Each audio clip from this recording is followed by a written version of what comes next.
Guys, Will here with W.T.F car reviews, and today we're going to be reviewing the all-new 2024 Subaru Crosstrek Premium. And a big thanks to Subaru of Port Richey for helping make this review possible. I'll leave a link to their inventory below, and if you're looking for a new car or SUV in the Port Richey, Tampa, Clearwater area, I would definitely recommend checking these guys out. And for those of you guys who don't know, the Crosstrek has been Subaru's subcompact crossover SUV since 2012. That's when the first generation was released. The third generation that you see here is all new for 2024, sitting on Subaru's global platform shared with the Impreza and WRX. Although the 2024 Crosstrek carries over the same 2 and 2.5 liter power plants as 2023, as well as relatively similar styling, this is a ground-up all-new vehicle simply building off the previous generation's success. There are 4 trim levels for the 2024 Crosstrek, the base starting a tick under $25,000, coming standard with all-wheel drive, standard eyesight driver's assist technology, 8.7 inches of ground clearance, Apple CarPlay and Android Auto, 17-inch dark gray wheels, and dual-zone automatic climate control. You can upgrade to the premium that we have here with the base price of $26,145, getting everything from the base, plus roof rails, smart access with push to start, 11.6-inch touchscreen, LED fog lights, and an available moonroof. Above the premium sit 2 trims, both carrying over the larger engine. The Sport starting at $28,995, of course getting the larger engine, sportier accents, and larger wheels. The Limited being the top trim with the base price of $30,895, also getting the larger engine and larger wheels, but also coming equipped with leather and more advanced safety features. But here we have the premium with the base price at $26,000. What else do we get for that money? Let's jump right in. So of course this is a ground up all new vehicle. Although it carries over pretty similar styling, we have an all new front end, all new light pattern with LED projector headlamps and a halogen turn signal to the left, LED daytime running strip right up top, and we get fog lights. The grille is dark gray accented with body color running through the center around the Subaru badge, and with this dark gray metallic paint color, this front end grille design looks very bold and aggressive. You can see a ton of airflow for the radiator for this 2-liter 4-cylinder engine, which doesn't make the most power. If you want more power, you can of course upgrade to the Sport and Limited trims, which are only about a $2,000 premium compared to this premium. Anyway though, the wheel and tire setup, we get these dark gray and silver contrasted 17-inch rims wrapped in Yokohama Geolandar all-season tires, dimensions being 225/60 R17. So with this all-wheel drive system and square 225 wide tires, this car should put the power down very well. We have this faux carbon trim for the wheel well cutouts, kind of reminds me a little bit of the new WRX with functional heat extraction in the corner. More of that plastic cladding for the rocker panel side skirt area.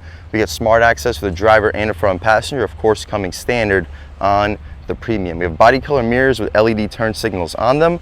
No blind spot monitoring on the glass. The window trim is all blacked out. We get the black roof rails here too for the premium trim. No smart access out rear, but wouldn't be expected. Up top, we don't have that optional moonroof here, but it is available here on the premium. Shark fin style antenna. The rear wheel and tire setup, same thing as up front. The only difference is a smaller brake caliper. Although we have a lot of plastic cladding here on this crossover, I kind of like the design, how they made it a little bit more aggressive, not just that old school plastic cladding. Here it actually gives you a little bit of a jagged design. The taillights, I like the design, but they're not LED for the premium trim. Halogen turn signal and a halogen reverse light. I like the rear diffuser area, looks aggressive. Subaru symmetrical all-wheel drive badge in the corner, Subaru badge in the center. Shout out Subaru of Port Richey for helping make this review possible. Crosstrek badge in the opposite corner. We can take a squat back here, get a good look at the exhaust tip. And speaking of the exhaust tip, let's fire up this 2-liter 4-cylinder and hear how she sounds.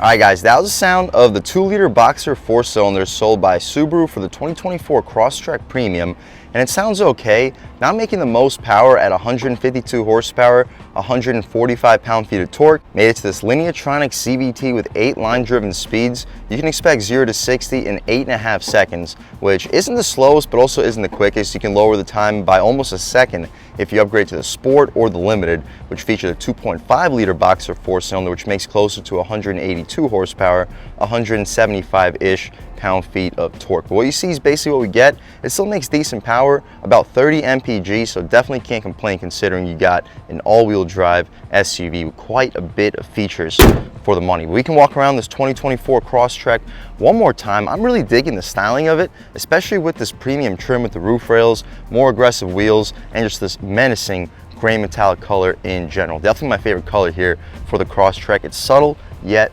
aggressive. Taking a step inside, up top we get this soft cloth trim. I kind of wish we got like a synthex or a vinyl material, but I still like it. It's a nice soft area to rest your arm.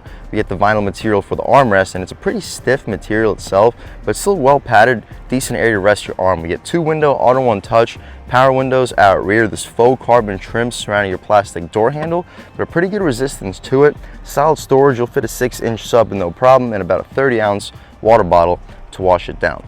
One of your speakers, we don't have any nameplate stepping inside. The seats are a really well bolstered, pretty cool pattern for the cloth seats with these green inlays. We can move this Subaru key out of the way. You guys can actually check it out, see everything you got on it for your intelligent access key fob. The seats themselves are not power. You can still recline, drop, lift, and slide the seats with latches.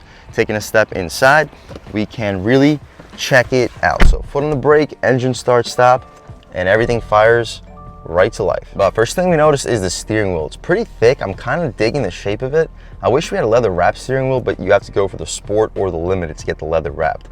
The 9.3 still feels great in your hand, and 10.2 bolstering notch is solid. The horn area is rubberized. The horn itself, loud and aggressive. People should definitely be getting out of your way. We get paddle shifters here too for the line-driven 8-speed CVT. Ton of steering wheel controls too. On the left side, we have our volume and skip controls, source, AM, FM, and Sirius, infotainment adjustments. You can hang up and answer your phone calls, and voice commands. On the right side, radar cruise control. You can adjust the cruise control and active steering. Here with these bottom buttons, you also have our SI drive mode and also our intelligent drive mode. You can adjust between sport and intelligent at all times. We'll check that out once we take it out for a drive. The stocks have a satisfying resistance to them. We have auto headlamps, no auto high beams. We do get fog lights though, and no rain sensing wipers with the stock right there in the center. To the left of the steering wheel, we have our interior brightness, tilt and telescoping steering wheel. Hopefully you get a good look at the pedals. We have more of that faux carbon trim running throughout this entire lower part of the dashboard. The top part of the dashboard is all hard plastic. The gauges are analog. We've got about a 6,200 RPM tach, 160 mile an hour speedometer on the tach. We have a coolant temperature on the speedometer. On the inside, we have our fuel level. We mentioned these infotainment adjustments. We can adjust between our current outdoor temp and time, MPGs up top, average MPG and fuel level, our current MPG and fuel level, more MPG information with our auto start stop duration, and beneath that we have our TPMS and song that's currently playing at all times. That's about it for the adjustments. The 11.6-inch touchscreen, that's a big reason why you would go for the premium. You don't get this on the base, and the premium is only about an additional $1,200 so it might be worth the extra money. Here we have radio, media, phone, apps. You guys can check them out. We have Android Auto, Apple CarPlay, Travel Link, and My Subaru. Continue along. The touchscreen doesn't respond nearly as quickly as some competitors, but it's still a beautiful touchscreen. We don't have navigation anyway, so not a big deal when it comes to the touchscreen response. We have our X mode up top. You can turn it on or off if you're off-roading. You can also see our outdoor temperature and weather forecast. That's a really convenient feature. After about 6 to 12 months, I believe you have to pay for it, but as a new feature, that is really cool. Water temperature, oil temperature, average speed, and the first screen shows us our music and outdoor temp and clock right above. As we mentioned, we have our hazards here with a button. Volume dial has a really satisfying resistance. Defrosters and climate buttons have hard buttons. That's a huge thumbs up for me for Subaru. There's also touch sensors for the climate, for the airspeed, but I'm definitely appreciative of the buttons for the rest of the climate. We have shortcuts down below, home screen, phone setup, user information, and you press this button and you can access your vehicle settings. You can turn off your traction control, X mode, cruise control, acceleration standard, auto vehicle hold, steering responsive headlights, auto start stop, all adjustable with these vehicle settings. Press this home button, you return home, and as we mentioned, climate control right down beneath. Down below we have a USB-A port, aux port, and a USB-C port all in the center. Beneath that, decent storage slot. This is where the wireless charging pad would be if it came equipped in this vehicle. We got to go up to the Sport and Limited to get that, at least as a standard feature. The The gear selector controls the Lineartronic line-driven 8-speed CVT transmission. We can check out this backup camera with guidance lines and trajectory. It doesn't take up the entire screen, but it takes up the entire width for the center of the screen, and it's pretty decent resolution, and the guidance lines and trajectory are appreciated. Throw right back in the park, you return back to the home screen. Electronic parking brake, nice little slot for coins, not quite sure what else you would fit there.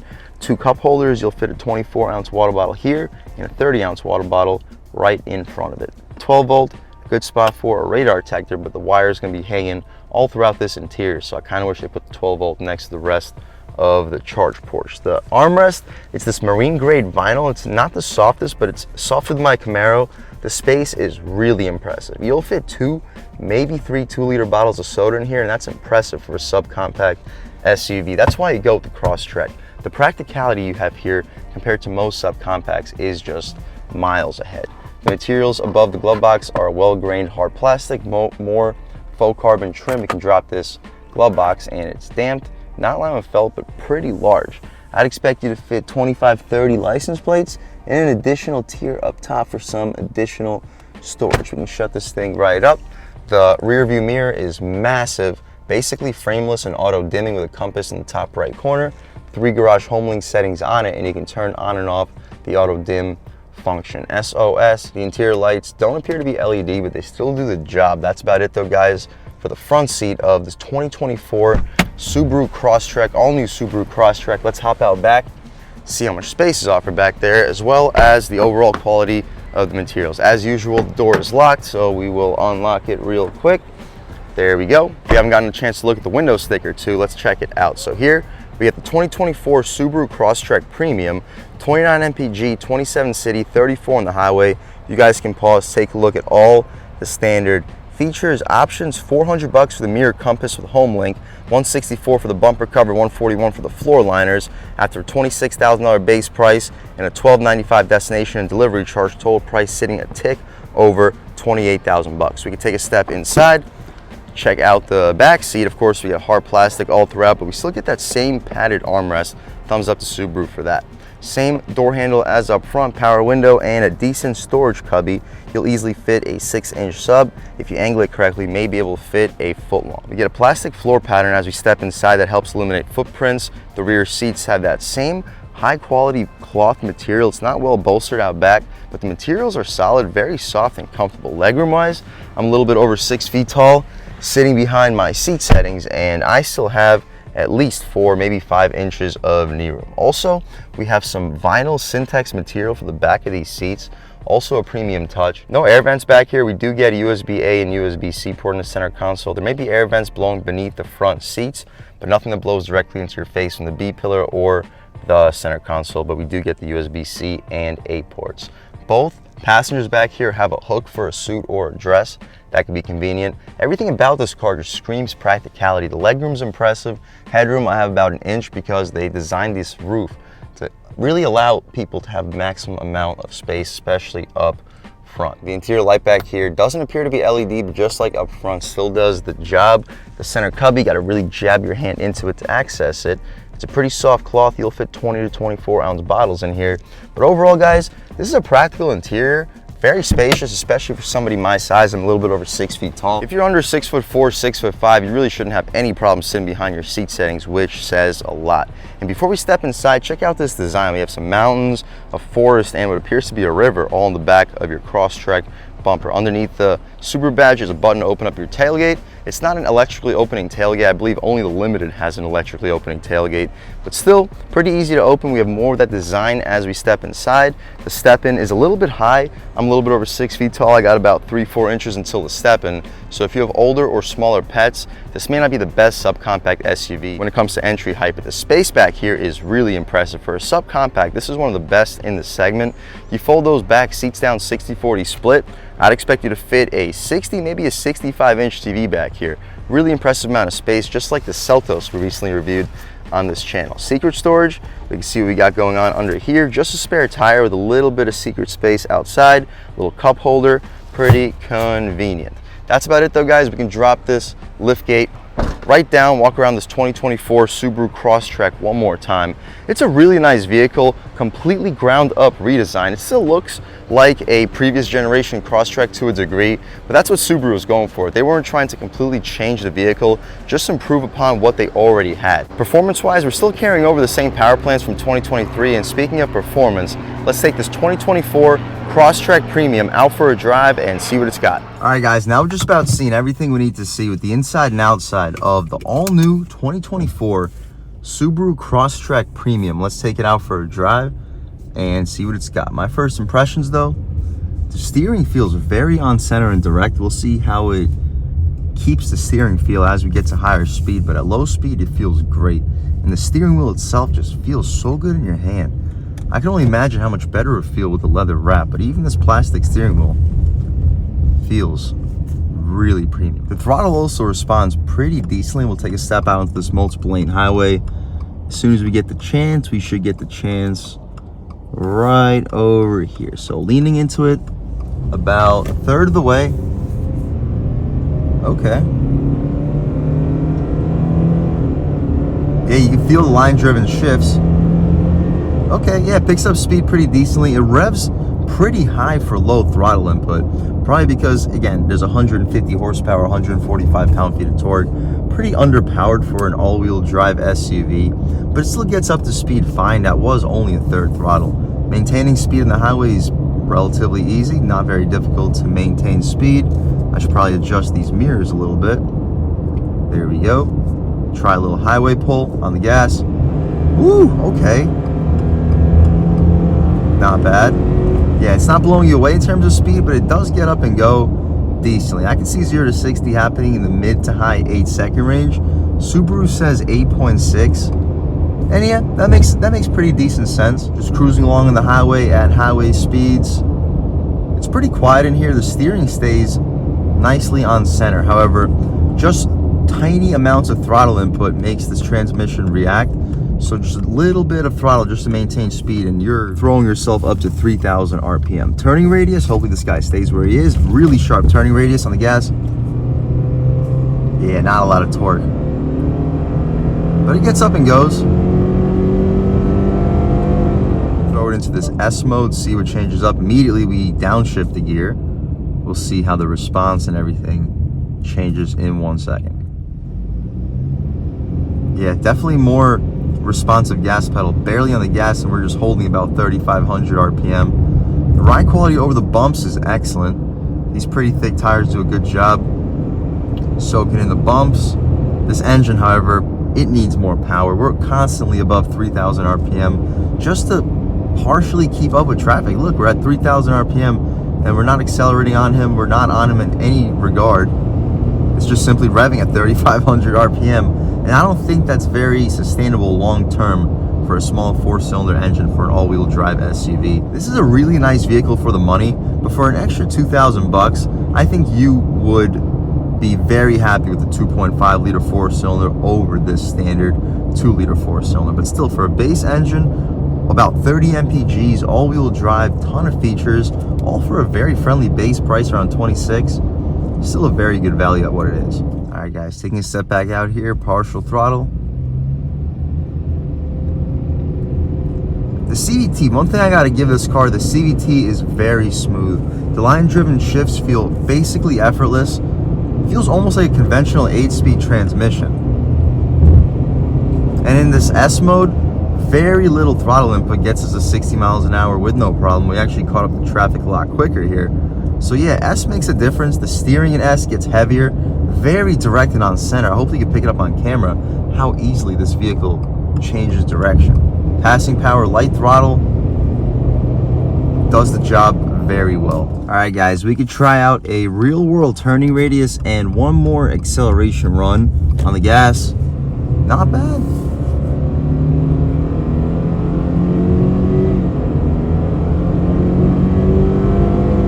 Pick up speed pretty well. We can try out these paddles, holding third gear on the gas.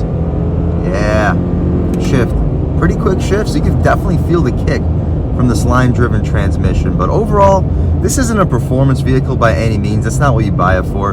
However, it is a very spacious and practical subcompact SUV, one of the most spacious and most practical that we reviewed on this channel. It looks good, it's capable, standard all-wheel drive, 11.6-inch touchscreen. It doesn't have the most power. If you live in areas where you go onto a lot of highways, high speed limit roads, no, this is not the engine for you. Pay the extra $2,000 and go for the sport.